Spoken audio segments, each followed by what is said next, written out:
welcome to this episode of Believers Talk with Joe and Steve. I'm Steve. I'm Joe.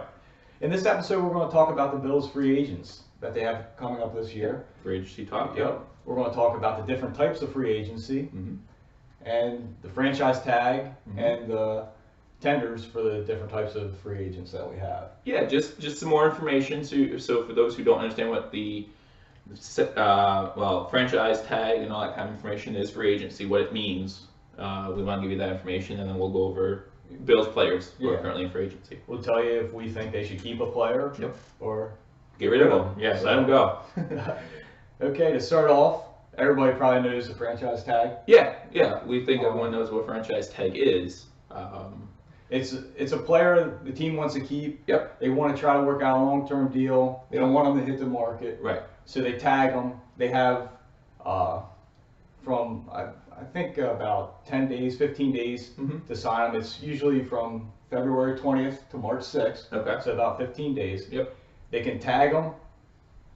Then they get till July 15th, I believe, to work out a long-term deal. Okay. If they can't from July 15th, there's no more contract talks throughout the year. They have to play out the year and go through the same scenario next year, or if they can get a contract done prior to at the free agency. So if there is, so let's say you franchise tag a player February 23rd, and then April 4th you sign a contract. You still cannot use that franchise tag on another player. Yeah, you already used you it. You use your franchise tag. Right. So now, a few years ago, Carolina with Josh Norman, they tagged him. Yep. They were trying to work out a deal. They couldn't get a deal done. The last day, they pulled off the tag and he went into free agency. So they used their tag, but they could not keep the player. They couldn't work out a deal, so they figured we'll just let him go. We'll get some comp picks back, I guess, and So the way the franchise tag works as far as payment goes, each position you average the top five salaries from that position, and the average of that is what that player now makes. So if you're using the franchise tag, you definitely want to make sure it's a player that's worth it. As you saw, past 2 years, Kirk Cousins was franchise tagged 2 years in a row. And then Steve did a little research and found out with the third year. Yeah, they could have tagged him for the third year. It's highly unlikely that teams will do this, but it would have went up to 144% of what he made last year. So his contract this year for 1 year would have been $34.5 million.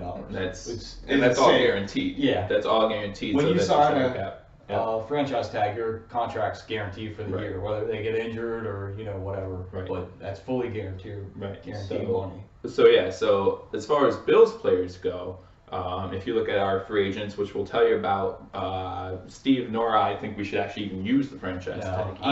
Each team's given one franchise tag to use. That's it. But you don't have to use it. And so if you look down our list, there's not. We don't have any players that for that type of money. This much money. Right. It's just insane. Usually, the only franchise players that get that type of money are quarterbacks. Yeah. Tremaine Johnson, a corner from I guess St. Louis at the time, the LA Rams now. He's been on the franchise tag, I think, the past 2 years. Okay. They did try to deal him, but nothing worked out, so he'll be a free agent, I believe. Sure. But yeah, you'll see a receiver, sometimes defensive end or linebacker. I mean, mostly what it's for is to keep that player off the market, so they can try to get that long-term deal done. That's usually what happens. So then the tag kind of goes away, and they sign their contract, and it's a win-win for both teams. So they don't have to go out and get pushed up. Their market get pushed up, So when we're talking about free agency, there are 3 different types of free agents. You have the restricted free agent, the unrestricted free agent, and the third one I always forget what the name of it is. Exclusive free agent. So we'll talk a little bit about that. Your restricted free agent, and you can correct me if I'm wrong, means that the team that you're with can match any deal that someone can, let's say we're the Bills, let's say the Panthers go to try to sign you, you're a restricted free agent. The Bills can then match that, which if you watched the previous episode, that's why we did what we did with Charles Clay with Miami, because Miami could have matched whatever we said to do, so we kind of made it a little higher. So if they matched it, it really hurt them. So that's why we did it that way. Yeah, and as far as restricted free agent goes, there's 3 different tenures. There's a first round tenure. Mhm. Last year that cap hit was $2.7 million. Yeah. So if you have player X and you want to tender him first round, you don't want anybody to take him away from you. Mhm. You're on the hook for $2.7 million of that Okay. contract. Mhm. But if somebody was to come in and sign that player, you're getting a first round draft pick. Right. It usually discourages teams from signing that player. Yeah, because as we can tell by the trade market and things like that, the teams value picks when they value players because players are older. So picks, you get new guys. So the second tenure for the restricted free agent would be a second round tenure. That's 1.7 million. That was last year's cap hit. It'll probably be about the same for this year too. So if that player works out a deal with another team, then you would receive the second round pick for it. Again, you don't see that too often. The first 2 rounds, you want to keep those picks available. The most common one is the original round tenure, Mm-hmm. and that's around $1 million. So if player X was drafted in the 5th round, and you want to tenure him, he signs a tenure. He can negotiate with any other team. Mm-hmm. They work out a deal with another team. Mm-hmm. You come back and you don't want to match it. Mm-hmm. You get a 5th round pick for that player leaving. Wow. Yeah, and you see that a lot. So we've done that in the past with Hogan and Gillisley this past year. Yeah. So Hogan was an undrafted free agent, so we didn't get anything back in advance. And like, if you would have spent, $500,000 more, we would have got a second round pick if they would have took Hogan. Gotcha. So sometimes you have to weigh those out. Yeah. But Chris Hogan, was one of those players, didn't really produce for us. Not necessarily his fault all the time, but he's done about the same in New England. His numbers look a little better because he's playing in New England, so people see him. You know what I mean? I believe the first year his numbers were about the same exact thing. I think he had more touchdowns, but they were the same as in Buffalo. But he was just more noticed because New England more primetime games. Yeah, and not only that, you have Tom Brady throwing instead of EJ. So, that's obviously going to help you. But so that's pretty much a little bit about the franchise tag and what each of them mean. So now we're going to go through Bills players who are currently the free agents. And we'll discuss if we should keep them or let them go. We have a list there. So Preston Brown, he led the team in tackles, 144. I believe he was the leader in the NFL. Okay. If not, he was top 3. Top 5, yeah. Okay. Started every game. I believe he played close to 97% of the snaps. The only game that he did not play all the snaps in was the Saints game when they got blown out. Yeah. So he's played just about every down for the Bills. He's their middle linebacker. I think he's going to have a good market. He's 25 years old. Mm-hmm. Yeah, he's young. Yeah. I would love to keep Preston Brown. I really like him as a player. But I don't think we want to franchise tag him. No. I read up, I think there's 10 or 11 players that are making over $10 million for a linebacker. Right. So that's way out of the question. If the Bills want to keep him, my range for him would be $4 to $6 million. Okay. So if they keep him for $4 million, man, I'm excited. Yeah, absolutely. He plays all the snaps. He's a downhill thumper. Zone coverage, that's mostly what the Bills play. Yep. He can get lost in coverage a little bit, but he's a special player. I really like him, young player. I really like Preston Brown. I really think we should keep him. Do our best to keep him. Yeah, and like I say, if you can keep him if you can get him in that $4 to $6 million range, I don't think you let him leave. Yeah, no, not at all. If he doesn't sign for Buffalo in that range, I think he hits the market and he gets paid pretty nice. He'll probably be around that $8 to $9 million. So I would like to see him keep him. His first few years here in the league, he had a different defensive coordinator every year. He went through and played out of position at times and really came into it. Even this year, coming into the year, everybody was saying, well, Preston Brown, he could lose his job to Ragland. Yeah. He ended up beating him out. We traded Ragland. Yeah, got rid of Ragland. He always finds a way. I believe he's a special player, and he has to be on the roster next year. I would love to keep him. But again, we do have salary cap issues this year with free agency, so we talked about that in a previous episode. So it's going to be tough. If he's worth $9 million, he's obviously going to want to go out there and make his money. I mean, can't blame him for that. Yeah, more power to him. But like I say, love to keep him, but it has to be at a certain price. Yep. So a lot of free agents. Cap room can make more room if they do some things, but Yeah.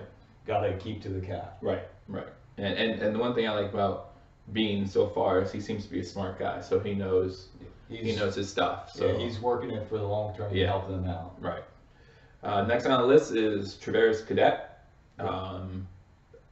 I think, like we talked about this in our first episode about the injury, week 16, he goes down. This year might be a wasted year for him, but that also means we get him for cheap.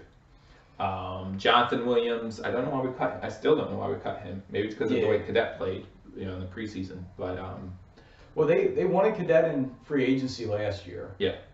And he ended up re-signing with New Orleans. Mm-hmm. So we got him, midway through the season. He came in and he played good. I think there's a chance we could keep him. I would like to keep him if everything checks out with his leg. Right.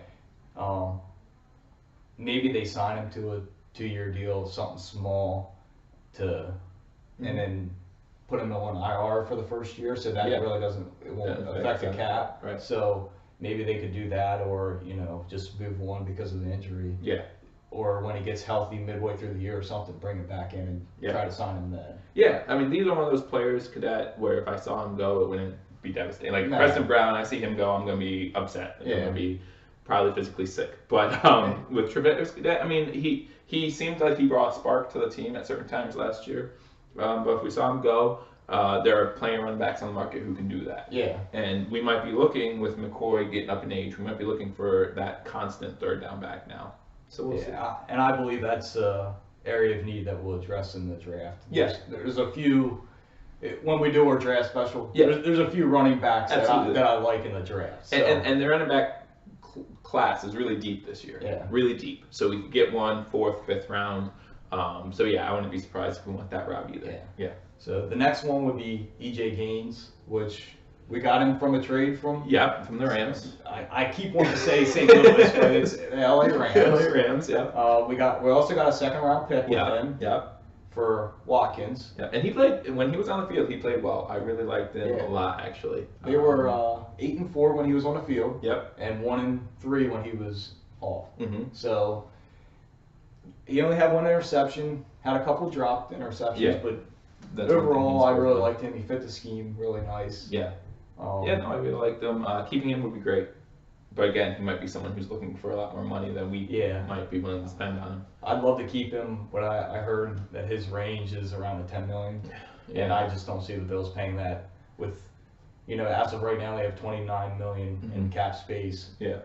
20-some free agents. Yeah, we can't be spending that much. Yeah, I don't think we spend it on him. I think maybe they make a run before free agency to try to get him in, but I don't see him coming back. Yeah, unfortunately. This might be one of those things where it's like either Preston Brown or E.J. Gaines, one or the other. And if you're giving me the choice of one or the other, I'm picking Preston Brown over E.J. Gaines. Liked E.J.'s productivity on the field, but again, I mean, if you look at our corner situation with Hyde and Poyer, and we have young guys coming up, I think that's something that we can continue to work on. E.J. would be a sad loss, but again, give me Brown over him. Yeah. Centrell Henderson would be our next guy, our right tackle. Kind of played swing tackle. Yep. Started his rookie year, played good, got injured, and then found out he had Crohn's disease. Yeah. Got a couple times for marijuana. If he stays, he stays. Yeah. If he goes, he goes. The only reason I would like to see him stay is because our offensive line, like we said in the previous episode, we're going to lose players coming up shortly. We don't have much depth at offensive line for the Bills. However, he's not like going to impress you with how he protects the quarterback, things like that. So, I mean, he's played good at times. Yeah, right. Yeah. And I think if they can get him for the right cap number, I think right around $1 million, not much. Right. Yep. Keep him because you can use him either side. And he has, like you said, depth. Yeah, and that's kind of what we need on the offensive line at this time now. Yep. He's a younger guy too, so. And with going back to our depth offensive line, with what happened to Eric Wood, that might affect the offensive lineman we keep now, because that's a big impact player, Eric Wood, who is now no longer there. Yep. So they got to do a little bit of shuffling with that. So we'll see. The next one would be Roman Humper. Outside linebacker. I think he's more of a little bit of a middle linebacker. Yeah. He was playing a little out of position. Yeah. He did start the season off Mm-hmm. until Matt Milano came along. Yeah. And Yeah. kind of took his over. job. Yeah. Milano's a lot more athletic than Absolutely. Humper. Yeah. Humper's very similar to Preston Brown as Mm-hmm. far as a downhill thumper. Yeah. Not very good in coverage. Actually, Brown is better than Humper in coverage. Mm-hmm. I could see if Brown leaves, maybe Yeah. Humper coming into that role. Right. I think maybe they still try to sign him cheap. Yeah. If they do like a vet minimum deal, which is like 900,000, but it that's only not that much. counts as 670 against the cap. Mm-hmm. That could be a possibility because he is a special teams player. Yeah. So and he adds depth, but I don't see them paying him a lot of money to come back. Yeah, no, I don't see him being worth all that much money. Yes, signing him to a tenure, like minimum tenure, whatever the senior tenure is, like you said, that would be okay by me. But yeah, if we keep Brown, I don't see us keeping Humper just because there's no real need to. Yeah. We can get a younger backup for Brown, get him into the system. Like you said, Brown paid 97% of snaps last year, so he's definitely someone who we keep on the field for a while. But yeah, so I don't see us re-signing Humper unless, like you said, we don't sign Brown. Yeah, McDermott likes to run a lot of two linebackers always in the field. Yeah. And that would be Milano and Brown. Right. He did it in Carolina with Thomas Davis and Luke Kuechly. Yeah. So that's what you're kind of looking at, the two major. Yeah. Maybe they draft a athletic linebacker to be on the outside because the other side would also have Alexander. Mm-hmm. And he's getting a little older. Now he's not a free agent. He's under contract, so we have him. Yeah, we'll see what goes there. I mean, Humper and Alexander are very similar. Mm-hmm. Alexander's more of a pass specialist, like a rusher, but Sure. Leonard Johnson, a cornerback. Cornerback, he didn't get a lot of attention this year with how good our corners and safeties were, but I really liked him. I thought he was around the ball a lot. You know, slot corner, right? Yep. Played slot a lot. I wouldn't mind keeping him, and to be honest, I think we keep him for very little money. Yeah. Like, I don't think it would cost us a lot to keep him. So yeah, I wouldn't mind keeping him at all. Yeah, he made, I think, a little over $1 million last year. Okay. He's appeared in all 16 games, basically started. He was our nickel corner. Yeah. I believe he'll be back. Mm-hmm. I think especially if we lose games, he'll be back because you can't lose both of them. Right. And the most obvious choice to come back would be Leonard Johnson. He'd be cheaper. Yeah, cheaper. He's been around McDermott's defense his whole career, so I think he stays. Yeah, I'm good with that. Next on the list is Taylon Jones, running back / special teams. He didn't play much running back from what I remember this year. Yeah, he got hurt. Right. Again. Right. So it's tough to tell. Again, we get him for cheap, so if we kept him, I wouldn't be upset about it. He's a young guy, right? He's a little older. Oh, is he? Okay. He's pushing 30, I believe. Okay. Well, then that would lead me to want to get rid of him, actually. That would lead me to say, all right. He got cut at the end of preseason when he came in with the Bills, and at that time they were messing around with their kick and punt return situation between Clay and that Keenan Clay that they got from Carolina. Yeah. Brandon Tate and Tywan Jones. I don't see him returning. No. I'll be honest with you. He got injured. I can't remember if it was a leg injury or not. Yeah. But I just don't see. Well, like I said, he wasn't on the field much, Yeah. so there's no point in keeping him. And if we do address running back in the draft, then that's one less position we need to sign in free agency. Yeah. So. Well, and I wasn't really a big fan of him from the get-go. So. Yeah. But he does play all special teams, and you gotta have to take that into fact. Yeah. You need special teams players and core team players on that. So. Yeah. And speaking of special teams, that brings us to our next guy, which I think we'll have fun with. Brandon Tate. Brandon Tate was our return specialist for this year, so I'll let you start with that. I like Tate. I really like him a lot. I think he brings a nice dynamic in the return game, both kick return and punt return. Receiver-wise, he can be our fifth receiver. Most likely maybe fourth or fifth because you're only going to keep 5 active. Right. So I think we keep him for a little over $1 million, $1.5 million. I don't think it's much to keep him. Right. Which I'm totally fine with getting him. Yeah, and that's where I become okay with it. I'm not a huge Brandon Tate fan, but as I said in the previous episode, I do believe you need one guy basically just for special teams, right? I don't want you putting back Tre'Davious White or someone like that. I don't want them back there. So if we don't keep Brandon Tate, we definitely need to address that somehow, some way in the draft, maybe whatever it would be. But getting him for $1 million, maybe a little more, a little less, that's okay. Like for a return guy, he like as I was watching his highlights, I don't know, it seems like his big returns kind of got pushed to the side. Like he had a big return against Cincinnati over in there. Like he had a big return against Cincinnati, but unfortunately the way that game turned out, we don't remember that too much. You know, he averaged about 20 yards per return. My biggest issue with kicking and kicking in general, and we can get into this in another episode, is I rarely see a kick without penalty. Right? Like I see and a lot of times it's touchbacks. Exactly. Yeah, it's either touchbacks on kickoffs, and then I see either kickoff or punt that isn't, and I see a flag come out, and then the return doesn't even matter. Yeah. Right? I'm sure there were plenty of returns, and I can think about the top of my head, but where he broke it free, but on the other side of the field, there's a holding, and it got called back, and it's just like, why? So yeah, $1 million around there.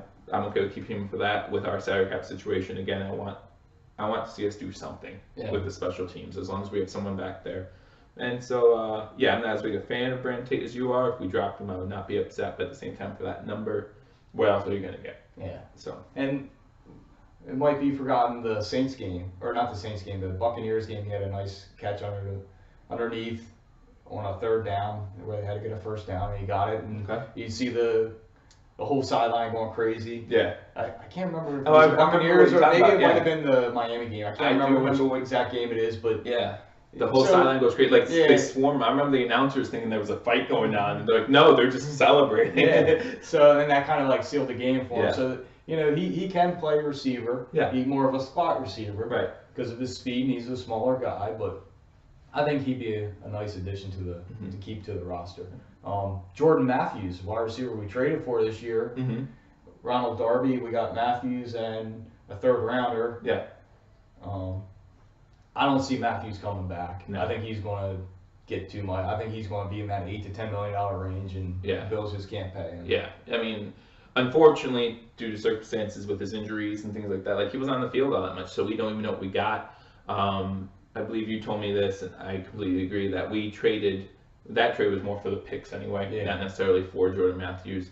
Yeah, we can't afford to pay him what he thinks he is worth, unfortunately. So. I mean, you got him for the year. You got to use him for the year. And the other thing that gets kind of lost in some of this, especially like the EJ Gaines and the Matthews, is these guys are going to get big contracts. Yeah, yeah. So they're going to go sign somewhere. They're going to get big contracts. They're probably going to have decent years everywhere else. I think Gaines will too. But that goes into play with the comp picks for the following year. Right. So we lose certain free agents and we don't sign so many, or you know how all that formula works out. We could look at comp picks back for those guys. Yeah. It could be a bonus. So not only did we get a second and a third round originally, but we might get a fourth and fifth or something back. Absolutely. So those are some things to look at that way. Yeah. So, I agree. I don't think we're going to keep Jordan Matthews at all. And and our wide receiving core. And we spoke about this briefly off camera. Like, I don't think it's as bad as people think it is. I think I love Zay quarterback Jones. will help. Yeah, getting a veteran quarterback, a pocket passer will help. You know, you got Benjamin, who's going to be healthy next year. Zay Jones is going to be well. You know, Zay Jones in college, he caught 120 some balls or something like that. His career receptions was like 399. It set the record. It's ridiculous. And so he had an off year with Tyrod. That makes sense. So we'll see. Another receiver that we have that's going to be a free agent is Deontay Thompson. I like Thompson, but go ahead. Yeah. Originally had him. He got injured a couple years ago on a kick return in preseason. So he got cut. He didn't make the roster. And this past year he was playing with Chicago. Didn't do anything there. Got cut. The Bills picked him up. And he had a nice year for him. He did. I thought he played really well. And I definitely. If we drop Jordan Matthews, I definitely want to keep Deontay Thompson. He's not going to ask for a lot of money. No. He'll be our third, fourth wide receiver, and I think he'll be all right. Well, he has some speed too. So I think, like I said previous, you have Benjamin on one side, Thompson on the other outside, and Zay is your slot. So, I mean, can they upgrade at receiver? Yeah, but I don't see that as a pressing need right now. Right. There's so many other needs. So I think if we can get Thompson back, and another thing that you might like is he can return kicks. There you go. So maybe you don't need Tate Right, then. right. But I'd like to have both of those guys back, Tate and Thompson. And that's something that good quarterbacks have shown us in the past. They can make average or a little above average wide receivers look really good. Yeah. I mean, look at Garoppolo in Exactly. San Francisco. Yeah, exactly. So, prior to the Garoppolo trade, their wide receivers don't look that good at all, right? No. And then Garoppolo comes in, and all of a sudden Goodwin looks amazing, and a couple of other guys just look great. Garcon all of a sudden's back. So,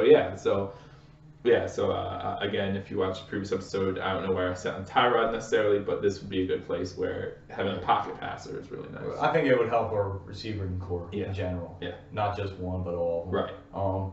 Shamarko Thomas, safety they picked up. Mostly played special teams. Mm-hmm.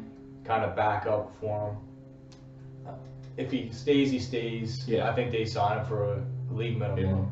Yeah, I mean, like you said a little earlier, we can't forget about special teams. And the importance of special teams is we don't want a lot of our starters having to play special teams. So this is the type of guy, signed for the minimum, played hard when he played. And so keep him on special teams. He always seemed to, on special teams, he was around the ball a lot more. If people watch back, I liked him overall on special teams. Yeah. But I don't see him as a starting player, but for a league minimum, you can't beat it. We have our safeties in Boyer and Hyde. Right. So you need some depth behind them, and there is nobody under contract. Right. And And and he so- knows our system. Yeah. Right. He knows McDermott's system, so So it's something to be good. Well, yeah, it'd be nice to have him back, but Mhm. it is what it is. Yep. Cedric Thornton, a defensive tackle. He played in 15 games this year, started 3, 27 tackles, and had 2 sacks. Mhm. I can see them bringing him back for depth. Won't Yeah. cost too much. Right. Yep. Defensive tackle, we really don't. We have Dolpheus Washington Yep. under contract. Other than that, There's nothing. nobody there. Kyle So Williams, depth is don't important. know. Right. Yeah. I mean, obviously, a lot of this I think depends on what Kyle Williams does. Yeah. Right. Which is also a name. He's a free agent, but also retirement is a big thing too. So, it depends what we do with Kyle Williams. We can talk about him a little later, but if we don't re-sign Kyle Williams, then I think this is a huge addition that we need to keep. Again, league minimum probably or close to it. And we need that depth, someone who knows our system and who can teach the young guys, because there's obviously going to be younger guys coming in. So Mike Tolbert, fullback / tailback. I don't want to start on Mike Tolbert. I just dislike the guy. And again, as we talked about before, I don't think it was always Mike Tolbert's fault. He was put in an offensive system where it just didn't work out for him. They were trying to run screenplays with him, and Mike Tolbert's not that guy. He's never been that guy. And so seeing he's getting older, so to see us get rid of him would be fine. And the fact that we only signed him for 1 year, right? Like proves like he was there for his veteran leadership. And now he's done. So we'll move on. We'll move on. I heard reports about him going back to Carolina, which that would not hurt me at all. No, just the only way I could see is keeping him is because of the Carolina ties with McDermott and being like they might throw him a bone or something. Him and McDermott are close friends. They used to work out together in Carolina when they were both there. Right. He brought him in for the leadership to set the culture. So I mean, he did his job. I can see maybe them keeping him around for that, but I don't think he's back. No. And again, I don't really want him back. No, so. I don't either. And again, if we keep him, it needs to be around league minimum. Like I do not want to see us give $800,000 to Mike Tolbert. Like no, thank you. Yeah, I don't think he's back. Yeah. Joe Webb, another Carolina guy who's quarterback / wide receiver, mostly special teams. Yeah. Personally, I wouldn't mind keeping him because I don't like the rule of the NFL where you have 53 guys on your roster, and on a game day you sit 6 of them, so you have 47 guys active. Yeah. Well, you're talking about one the player safety, but you're sitting 6 of the guys, and it hurts different positions. So if your 2 quarterbacks go out, at least you have a quarterback that has played in the league. Right. He can play special teams. He can play receiver if need be. Yeah. So I like him. I don't think he commands too much money. So possibility he could come back. Yeah, because like out of those 47, you have 11 starters on offense, 11 on defense, 11 on special teams. That's 33 players. So that means you only have 16 backups. So it'd be nice to have someone who has versatility in each area. Who's like, oh, you need me on special teams? Yeah, I'll go in. Oh, you need me at wide receiver? Oh, I'll go in. You need me at quarterback? I'll go in. One thing about Joe Webb, and this is because he was our third string guy. There was one game where he had a wide open wide receiver in one of the Patriots games. I forget what. Overthrows him, but again, it was like his second play into the game. So and I believe that open guy was Tate. I think that was Tate. So. But yeah, no, for his special teams, for his versatility, you definitely want a guy like that. I like guys like that, to where you know you're going to be able to use them in different ways in a pinch. And like I said, you know, he's not an NFL quarterback, right? But he has played quarterback, and at least if you know. Like in the indie game, if we didn't have him, then who would we turn to? Exactly. Yeah. You wouldn't have had to be able to. Anyone else, You wouldn't have had anybody that could have threw or knew what defenses look like. So that's why I like Joe Webb. I think he's a core guy for the team. I really like him. And that throw to I think it was Thompson. In overtime, that was the play of the game pretty much. That next down or snap or two was when McCoy broke it for the touchdown. So. Yeah, it's nice to have that kind of guy, and so I wouldn't mind keeping him around either. Yeah, and then the next one we'll go to is Sharice Wright, cornerback. They signed him. He started a few games. I think he started 5 games for us when Gaines was out. Yeah. And he just didn't do too much. I wasn't impressed with him. He's older. I think they try to get younger at that position, so I think he's going. Yeah, I don't disagree with that at all. Cornerback, you know, is something we need to get younger in. There's a lot of positions in our team we need to get younger in, but cornerback's definitely one of them. There was at no point in the season was I impressed with Sharice, right? That's why every time EJ Gaines went out, there was a huge gasp because it's like, okay, I know who's coming in now. And then another one of those things where, especially if we keep Gaines, there's no need to keep Wright. No. Draft another corner if you want to, get a young guy in there to back him up. But yeah, I don't see a reason to keep Wright at all. I think that's an area in free agency and draft that we'll work on corners. Because we have to get depth there. We really don't have anybody under contract except for White. So I think that's where we make some big moves in the offseason. Yeah, if Davis White continues on the trajectory he's on, he's definitely going to be our big money corner, right? Like he's the guy we spend money on. So we got him in the first round. So he's under a 4-year deal. And we'll have the option for the 5th year, which we'll pick it up. Yeah. Unless something crazy happens. Right. And then we'll have to pay him money. Yeah. But, that's a little down the road yet, So now we'll get to your guy. Yeah. Kyle Williams. Kyle Williams. I love Kyle Williams. I feel like if he does not retire, there's no other uniform he can play in the Bills uniform. Like, so it's really, the ball's in his court. I'm not going to say we would sign him for the veteran minimum, but it'd be close to that, I think. Maybe $1 million, give or take. But I see more than that. He made 7.5 last year. Okay, I didn't know it was that much. So I don't think he signs for real cheap. But maybe he'll sign for like 5.5, and 6. He's the type of guy that I feel like, with the way he's passionate about Buffalo, he would give us some sort of hometown discount, right? So he would probably, again, if he chooses not to retire, would give us a little less of a deal, and that would really help us out free agency wise. And I think to one of your points you made when we were talking, his retirement might decide a lot on what the Bills do between now and the end of free agency, right? Who we pick up, who we drop. What are our chances? I mean, you don't want to be there, 35, however old he is. Yeah, he'll be 35. Yeah, like, he's an older guy. He's probably the retirement in Buffalo, and you want to know you have a playoff shot. Like, he got the taste of the playoffs now. So happy for him, poor that. But yeah, he wants to stay there now.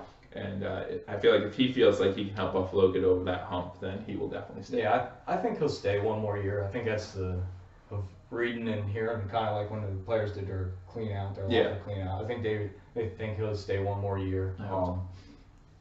I'd like to see him back because with Wood leaving, that's a big void in the leadership in the locker room, and I think you kind of need to keep Kyle there to keep that leadership going, especially some of the younger guys. You want to pass that down to them, give them another year to learn and group up to become a leader. So I think he can really benefit the team, but like I said, maybe 5 to 7 million. He made 7.5 last year. He's not the player he once was. Right, that's my. But he still is a pretty darn good player. He is. He was. And I think it's for him. It's either Buffalo or not playing at all. I don't think he signs anywhere else. I can't imagine that. And if we're gonna wait a Tolbert, we have a fullback now, right? Yeah. So touchdown. Yep. Good job, Bob. So you can use him on offense. So he's versatile. Exactly. Too. He's versatile. There's your guy. But those were all of our unrestricted free agents. So those were the free agents that we have to decide one way or the other what they're going to do. This next list of players is going to be our restricted free agents, which a team could come and take them or offer them a contract.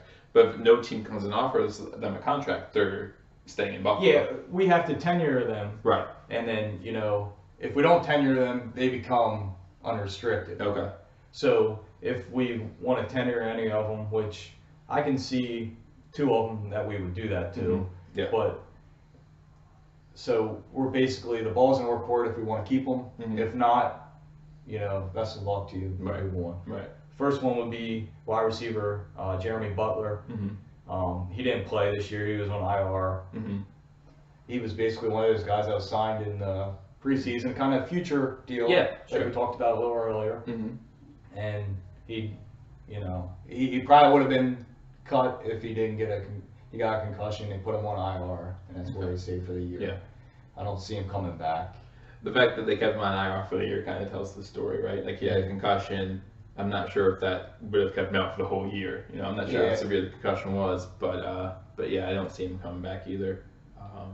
Again, maybe he's one of those guys. Again, because we start, we'll let him go into free agency. Maybe we'll pick him up as part of our roster later. When we have 94 guys, and then he can play preseason and see what he does. But I don't see us picking up his contract or anything like that. The next one would be tight end Nick O'Leary. I love O'Leary. I loved him at Florida State. Yeah. I think he's a pretty good tight end. He filled in for Clay when Clay was out. Yeah.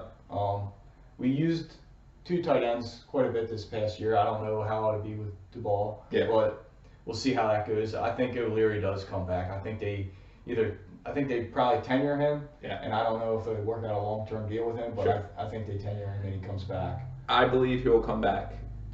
But hold on to the ball. I mean, that Jets game, I flipped out. I went nuts. Thursday night Jets game, he gets a beautiful pass play, right? It was like 20, 30 yards, something like that. Falls down, doesn't get touched, gets back up, fumbles the ball. Yeah, that's the.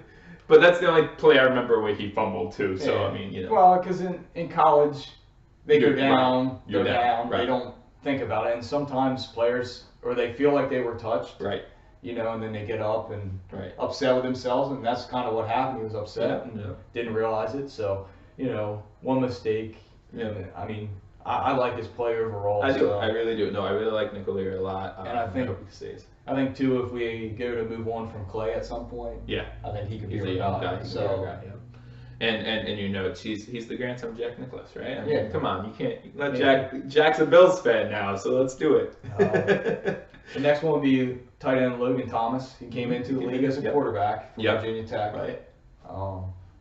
So he's they signed him the past off season as like a work in progress project type player. Mm-hmm.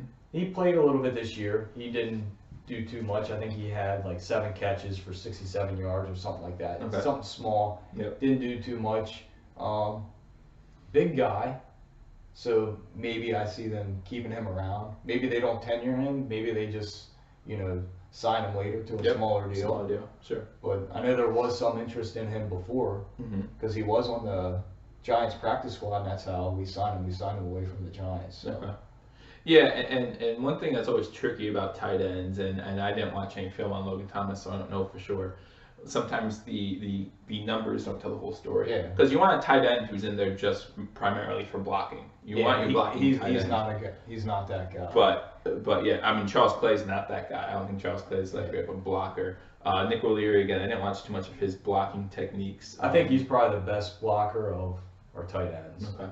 And then, if Logan Thomas isn't that guy either, like you said, if we don't sign him and then bring him back, because he's not the type of player that's going to get a lot of interest anywhere else either. Yeah. I don't think, at least. So we can bring him back. But like you said, he came into the league as a quarterback, so he's still probably developing a lot of the tools you need to be a good tight end in the league. So we'll see. We'll see. Yeah, there are restricted free agents. Yep. And then we'll move on to the exclusive restricted free agents. So these guys, they either sign with us, Yep. or then they go out to the market. Like once we sign these guys, Mm-hmm. nobody can Nobody come else in can and come swoop in. them. Right. Right. Okay. They're usually like your lower end players, Mm-hmm. but there's a Kareem Barton, a Mhm. guard, Okay. who didn't even play for the Bills this year. He's just an exclusive free agent. Maybe they sign him, very small deal to just add some kind of depth Absolutely. through training camp, and then probably, Mm-hmm. he's off the roster. Yep. Lafayette Pitts, he played 10 games for us this year. Came in kind of as a backup role. I believe they got him off of Miami. Okay. I believe Miami released him. Okay. They picked him up midway through the year to add some depth. Sure. And that's something we still need. Yeah, So I can see him coming back, Yeah, especially with Cerise Wright gone. I Yeah. think Pitts comes back. Yeah. He didn't play too bad for us when he was out there. Mhm. Nothing special, Right. but you need depth there, so Mhm. that can help. Mhm. Eddie Yarbrough, defensive end, Mhm. I think he comes back. Yeah, I feel like he's an older player. Like I feel like I've heard his name a bunch, but I could be wrong there. Yeah, he was with Denver for a little while, Yeah. and then went to, I believe, the CFL, and then this year he got a shot back in the league, Mm-hmm. and he played pretty well for the Bills this Yeah, year. I mean his name came up a couple times. He filled in for Shaq Lawson Yep. pretty nice. Before Shaq was hurt, they were kind of rotating. Yeah. And once Shaq got hurt, then he really took over that role. So I see him back. And that's the thing with Shaq Lawson coming back. Then you're talking Yarbrough as a backup. Like so again, we talk about depth, and he filled in well this past season. So we keep him as depth, and I believe he can play both sides as well. Yeah. So I mean, so that adds a little versatility as well. You always have to have a rotation with defensive line. Yep. So, Yep. And like I say, I think if they keep Hughes, Lawson, and Yarbrough, Yeah. that's a nice rotation defensive line Yep. or defensive end, because they're going to need defensive tackles, and you kind of Right. can focus more on the interior of the defense end. Right. Yeah. So, but yeah, a lot of this, like a lot of the free agents we keep stems off of the free agents we don't keep. Yeah. You know, so we have a couple defensive ends, Kyle Williams coming back, things like that. That really depends on, that adds to depth, and what we do with the draft picks. Yeah. You know, if we trade back in the draft, then we have more draft picks to draft younger players at these positions as well. But we'll see. Season is just getting underway, so it's always fun in the off season to play these things out in your mind. But there is a look at free agency. I don't know if there's anything else you wanted to add. I think that's about it. So, but thank you for joining us on this episode of Believers Talk with Steve and Joe. Please again be sure to subscribe to our channel, like this video or dislike it, and leave us any comments if you feel like we missed something or you wanted to discuss something. We'll happily do that as well. But thanks for joining us for this episode, and we'll see you soon. Go Bills. Go Bills.